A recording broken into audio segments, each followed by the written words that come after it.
Fala galera do YouTube, aqui é o pastor Fabiano Faia e nós vamos gravar mais uma edição dos nossos vídeos. Se você puder, compartilha, curte o nosso link, compartilha nas suas redes sociais, nos ajude a espalhar a boa palavra de Deus. O nosso intuito com esses vídeos é discipular o seu coração através do Evangelho de Cristo. E hoje eu quero falar sobre um assunto importantíssimo que está uma febre nas redes sociais, esse assunto sobre depressão pastoral. Muitos homens de Deus que acabaram sendo acometidos pela depressão e cometendo suicídio. Esse assunto está nas mídias sociais e eu decidi fazer esse vídeo para falar um pouquinho desse assunto, para que as pessoas tenham um melhor entendimento sobre isso. Bom, nós sabemos que a depressão é uma doença que atinge o neurotransmissor do cérebro e precisa ser tratada, precisa ser curada através de especialistas, através de médicos, através de psicólogos. Então a primeira coisa que eu quero dizer para você que talvez está vivendo esse momento de depressão é que você procure um médico, procure um psicólogo, procure ajuda médica. Quando você está doente, você precisa procurar ajuda. Esse é o primeiro passo.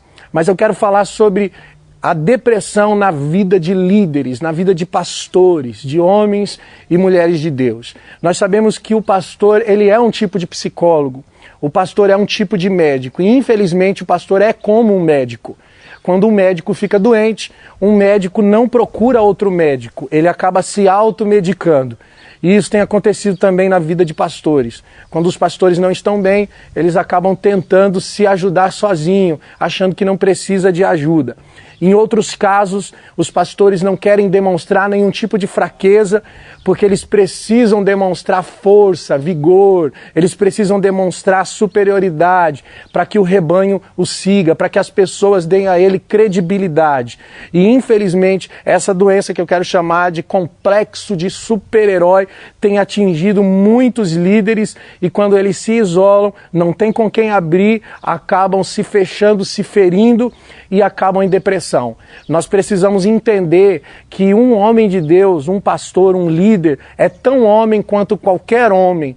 Ele tem alma, ele tem sentimentos, ele tem fraquezas, ele precisa ser orientado como qualquer pessoa. A Bíblia diz que um homem sempre vai prestar conta para outro homem. Nós precisamos de mentores sobre as nossas vidas. Nós não somos perfeitos. Se você olhar para a Bíblia, você vai perceber que todos os homens de Deus falharam, erraram e tiveram a sua vida corrigida no percurso da sua história por outros homens de Deus. Davi teve Natã. E outros homens de Deus tiveram pessoas que ministraram a sua vida, que puderam corrigir o percurso da sua história. Nós precisamos também de pessoas que possam estar ao nosso lado, que possam medir o nosso coração, aferir os nossos sentimentos através da palavra de Deus. Então, o segundo problema que eu encontro aqui é que você, pastor querido, que está me ouvindo nesse momento, você precisa de um mentor, de alguém que ministre o seu coração. E nos dias de hoje, nós vemos isso uma coisa muito difícil, porque nós encontramos um terceiro problema, encontrar esse mentor, essa pessoa que queira ouvir, que queira sentar com você, ouvir o teu coração, se importar realmente com você. Mas eu acredito nos remanescentes de Deus, existem homens de Deus dispostos a nos ajudar e principalmente quando você se dispõe no seu coração em ser ajudado, o próprio Senhor prepara as pessoas certas para estar do seu lado. Então a primeira coisa é que você precisa querer ajuda, você precisa procurar ajuda e Deus vai enviar os seus anjos, os seus profetas, os seus homens de Deus que possam ministrar o seu coração, que possam te ajudar de alguma forma. Mas nunca se isole, pastor.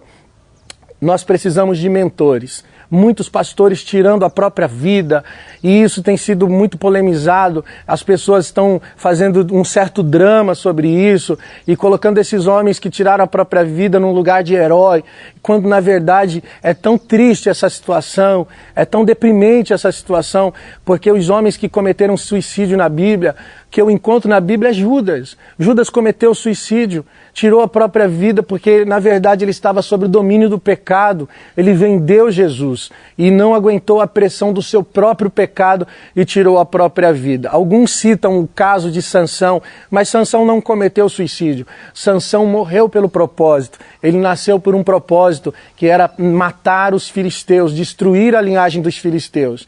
E quando ele se encontrou em um lugar de arrependimento, amarrado nas pilastras do templo de Dagon, ele orou ao Senhor, o Senhor fez o seu cabelo crescer, a força voltou, e ele disse, morra eu com os filisteus. Ele morreu pelo propósito, ele não tirou a própria vida em depressão.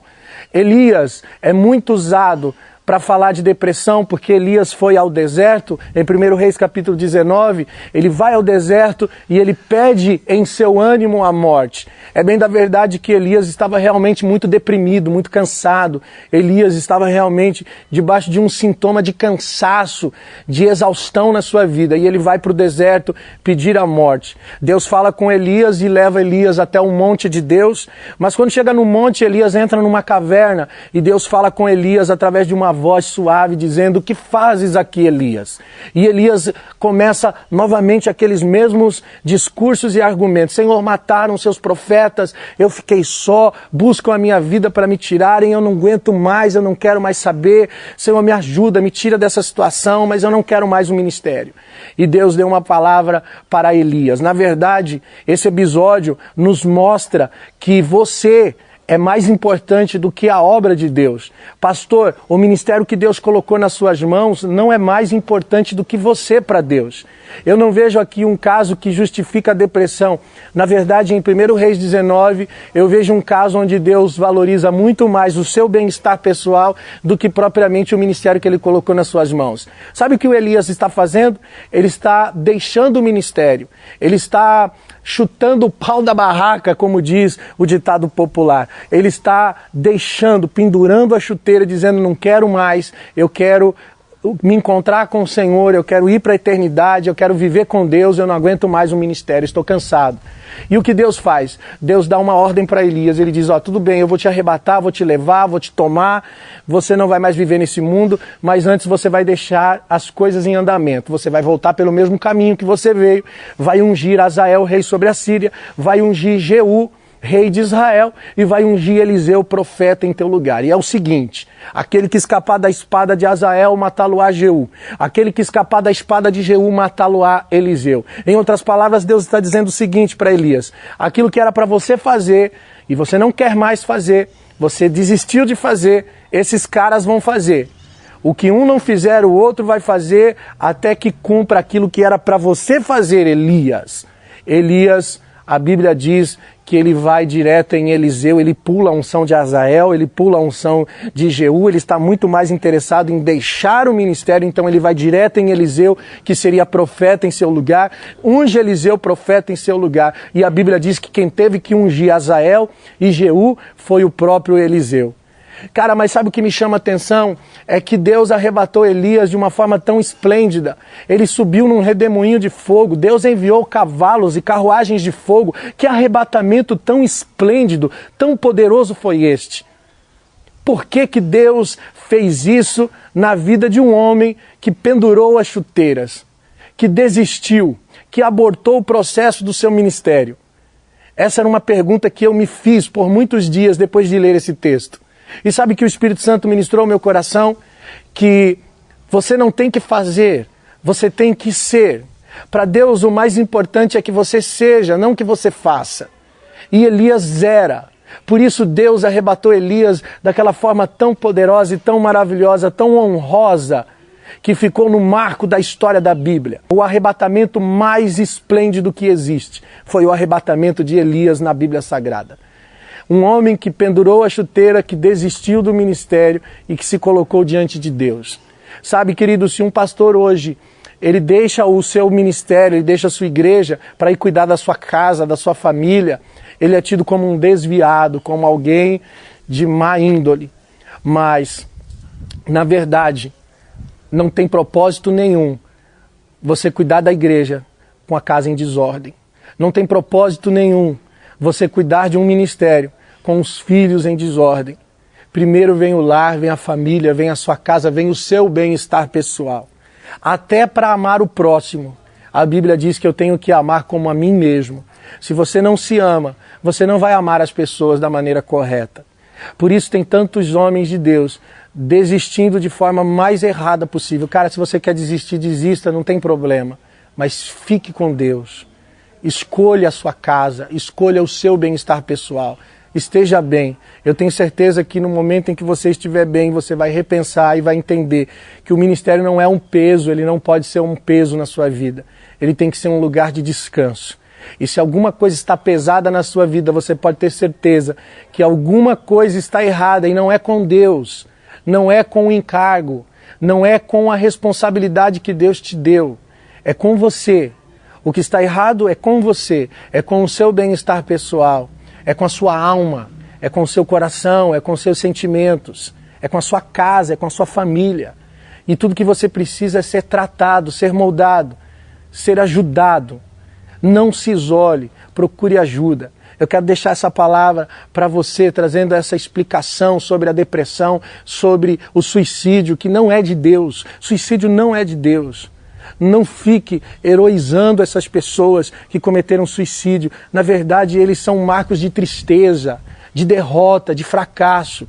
Isso não pode acontecer mais. Nós temos que orar pela nossa nação, pelo sacerdócio da nossa nação, pelo ministério dos homens de Deus, para que eles se levante, acorde e tenham entendimento daquilo que realmente Deus tem para eles. Encontre um lugar de força, de renovo.